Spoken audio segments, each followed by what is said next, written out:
Kaninong kapakanan nga ba ang dapat mangibabaw? At sa paraan ng paghuli nila, mayroon bang nilalabag na karapatan ang mga otoridad?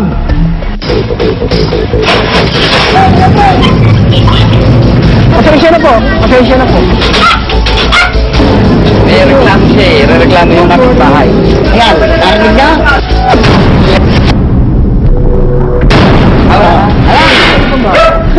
May issue sa gabi yan. Ang aso na yan. Alam naman nila tawag dito sa settlement na mag-alaga ng aso. May issue yan.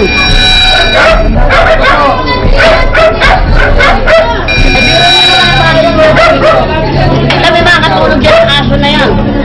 O ayan, pati mga kapitbahay na nagre-reklamo yan.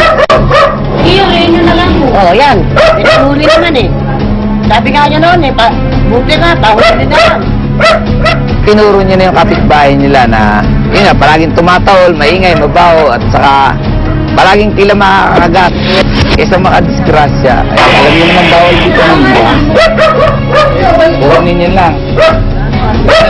Nung sinurrender niya naman, binigyan namin sila ng surrender slip para wala siyang masasabi na basta kinuha na lang namin yun sa kanyang loob. Ay, hindi ba eh, walang problema. Kasi hindi kami pumasok mo. Okay lang. Butang na lang natin. Butang na lang siya.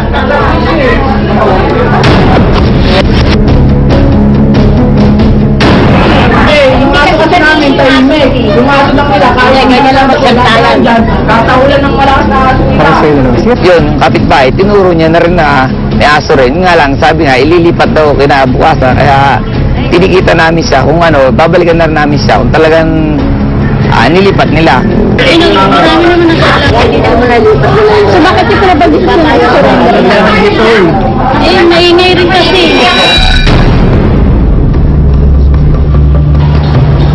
Negative po yun eh. Basta ang landmark, likod lang mismo daw ng Marikina Heights High School. Una mo, papasok ulit dyan.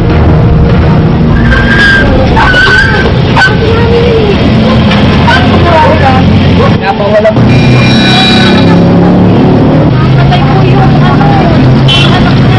Tagal na po yun. Aso namin na yun eh. Matagal na rin nilang nahabol pala yun. Kaya alam na nila na palagi nandun daw yun. Kaya lang, kung titignan mo yung lugar, ang daming mga tao rin nagpupunta, yung may karinderya, mas delikado siya makakagat kung siya ipag-alagala. Tapos alam nilang bawal sa kanila, pero tinatanggi nila, hindi nila alam.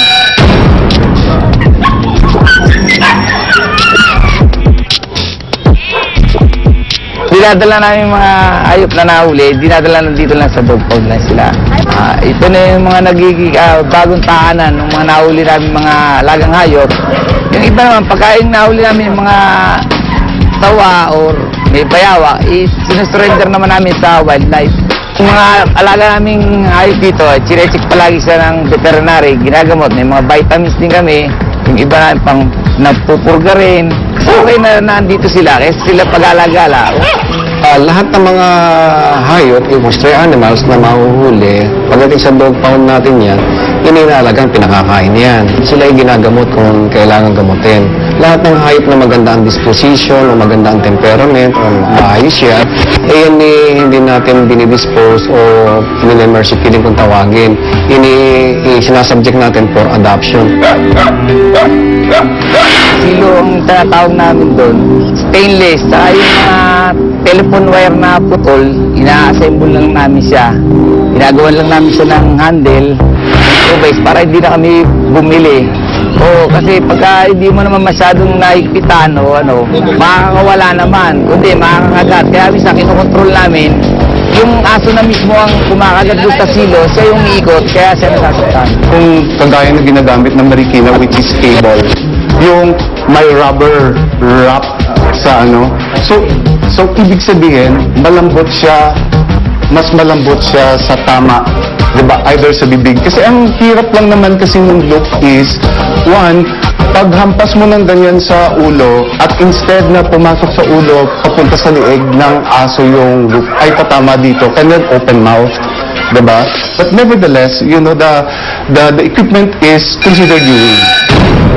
importante natin maintindihan dito, no, sa gustong gawin ng City of Marikina is animal control and rabies prevention. Ngayon, ang lagi namin pinapaalala sa mga taong bayan is walang asong dala kung walang taong pabaya.